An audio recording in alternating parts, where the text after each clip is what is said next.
ఒక భక్తుడు అన్నాడు, కీడు కీడు వస్తే వచ్చావు, శోధన శోధన వస్తే వచ్చావు, కానీ నువ్వు తీసుకొచ్చినటువంటి ఆ దీవెనేదో ఇచ్చిపో అన్నాడట.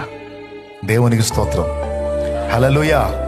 కీడు కీడు వస్తే వచ్చావు కానీ, శోధన శోధన వస్తే వచ్చావు కానీ, నువ్వు ఒట్టిగా రావు, నా కోసం ఏదో ఒకటి తీసుకొని వస్తావు, తెచ్చింది ఏదో ఇచ్చిపో అన్నాడట. ఎంత బలమైనటువంటి విశ్వాసం అండి. అంటే ఒక శ్రమ వచ్చింది, ఒక సమస్య వచ్చింది అంటే మనకేదో తీసుకొచ్చింది అని అర్థం. దేవునికి స్తోత్రం. మనమేమో దాన్నే చూస్తాం, మనకు ఇబ్బంది కలిగించి, శ్రమ కలిగించి, శోధన కలిగించి, కీడులా అనిపించే దాని వైపే చూస్తాం, కానీ అది జస్ట్ ఇంజన్ మాత్రమే.